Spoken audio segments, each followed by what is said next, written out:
ஒண்ணுமே தெரியல எனக்கு தான் என் கண்ணெல்லாம் மூடி போச்சு. அண்ணா கண்ணை சீக்கிரம் திறந்து விடுங்க. அதை விட்டுட்டு நீங்க இப்படி ஒரு கோட்டையை உடம்புல இருந்து க்ளீன் பண்ணிட்டு இருக்கீங்க. ஐயோ அண்ணா உடம்புல முடியல, ப்ளீஸ் விட்டுருங்க, காத்து பலமா இருக்கு. வணக்கம் நண்பர்களே, இவங்க பேர் ஹேசல். இவங்க வந்து ஒரு ஷிட்ஸு. ஆக்சுவலாக பார்த்தீங்கன்னா இவங்க பெட் பேரண்ட்ஸ் வந்து ஒரு ஜஸ்ட் பார்ன் பேபி இருக்கிறதுனால இவங்களை ப்ராப்பராக மெயின்டைன் பண்ண முடியல. அதனால் வந்து ஹெவி நாட்ஸ் ஆயிடுச்சு. அதனால் இந்த நாட்ஸ் எல்லாத்தையும் ரிமூவ் பண்ணுறதுக்காக நம்ம இடத்துக்கு கூட்டிகிட்டு வந்திருந்தாங்க. நானும் ஃபஸ்ட்டு ட்ரை பண்ணி பார்த்தேன். பார்க்கணும் அந்த உள்ள ஸ்டார்டிங் பாயிண்ட் எடுக்கிறதுக்கே ரொம்ப கஷ்டமாகி போச்சு. நீங்கள் பார்த்தா தெரியும் ட்ரிம்மரு. அதுக்கப்புறம் பார்த்தீங்கன்னா அப்படியே என்னமோ புகைக்குள்ளே போகிற மாதிரி அப்படியே புகுந்து போக வேண்டியதாக இருந்தது. ஸோ இந்த மாதிரி ஆகும்போது பார்த்தீங்கன்னா நம்ம குளிப்பாட்ட ஈரம் சேர்ந்துக்கிட்டே இருக்கும். அண்ட் டாக்ஸ் சில நேரம் பார்த்தீங்கன்னா தண்ணிக்குள்ளே விளையாடுற ஆசை இருந்தது அப்படின்னா ரொம்ப ஈரம் சேர்ந்ததுன்னா நம்ம வந்து ஸ்கின் இன்ஃபெக்ஷனுக்கு ஸ்டார்டிங் பாயிண்ட் ஆயிரும். அண்டு சில நேரங்களில் ஃபங்கலோ இல்லை ஈஸ்ட் இன்ஃபெக்ஷனோ வர்றதுக்கு நிறைய சான்சஸ் உண்டு. எப்படிலாம் வந்ததுன்னா நம்ம உடனே ட்ரீட்மெண்ட் பண்ண வேண்டிய சூழ்நிலை ஆயிடுது. நல்ல வேலையாக இவங்களுக்கு எந்த ஒரு பிரச்சனையும் இல்லை, அருமையாக இருந்துச்சு.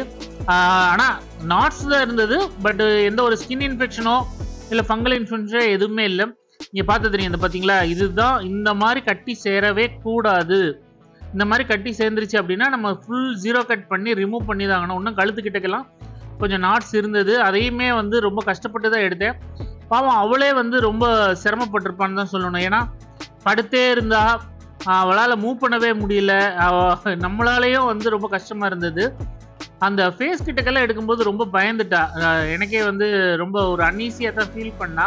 நீங்கள் பார்த்து தெரியும், அந்த பாருங்கள், அந்த கண்ணு கிட்டக்க வந்து எவ்வளோ கட்டியாக இருக்குன்னு பாருங்கள். ஸோ இந்த மாதிரிலாம் வரவே கூடாது. நீங்கள் வீட்டில் ஷிட்ஸு வச்சுருக்கீங்க அப்படின்னா ப்ராப்பராக கண்ணுக்கிட்டக்க வந்து தொடச்சி விடுங்க. உங்கள் பக்கத்தில் க்ரூமர் யாராவது இருக்காங்க அப்படின்னா அவங்ககிட்ட 45 days ஒன்ஸு ப்ராப்பராக ஹேர் கட் பண்ணுங்க. ஏன்னா அவங்களுக்கு தான் தெரியும் ஈஸி மெயின்டைன் பண்ணணும் அப்படின்னா அவங்க ஈஸியாக அந்த ஹேர் லிமிட் வச்சு கொடுப்பாங்க. உங்களுக்கும் ஈஸி மெயின்டெனன்ஸ் இருக்கும். அட்லீஸ்ட் 60 days ஒன்ஸாவது நம்ம ஹேர் கட் பண்ணுறது ரொம்ப நல்லது. நீங்கள் பார்த்தா தெரியும், ஃபேஸ் எல்லாம் நல்லா நான் தேய்ச்சி விட்றேன் பாருங்கள். இந்த மாதிரிலாம் நல்லா தேய்ச்சி குளிப்பாட்டணும். ஏன்னா ஷிட்ஸூஸ் பார்த்தீங்கன்னா கண் வந்து ரொம்ப சென்சிட்டிவாக இருக்கும். ஸோ வந்து நீங்கள் கண்ணுக்கிட்ட ஏதாவது கொண்டு போனாலே அவள் பயப்படத்தான் செய்வாங்க. இருந்தாலும் நம்ம ஃபோர்ஸ் பண்ணி க்ளீன் பண்ணி தான் ஆகணும். இல்லைன்னா ஃப்யூச்சரில் கண்ணுக்கே வந்து இன்ஃபெக்ஷன் வர்றதுக்கு நிறைய சான்சஸ் உண்டு. ஏன்னா ஷிட்ஸுவோட கண் வந்து பல்ஜியாக இருக்கும், வெளியில் தூக்கிட்டு இருக்க மாதிரி. அதனால் வந்து நம்ம ப்ராப்பரான அந்த க்ளீனிங் பண்ணுறது வந்து செஞ்சுக்கிட்டே இருக்கணும். பெர்ஃப்யூம் ஸ்ப்ரே அடித்து அவங்கள ரெடி பண்ணியாச்சு. இந்த வீடியோ உங்களுக்கு பிடிச்சிருந்தா லைக், ஷேர்ஸ் அண்ட் சப்ஸ்கிரைப். நம்ம அடுத்தது பார்ப்போம். பாய்.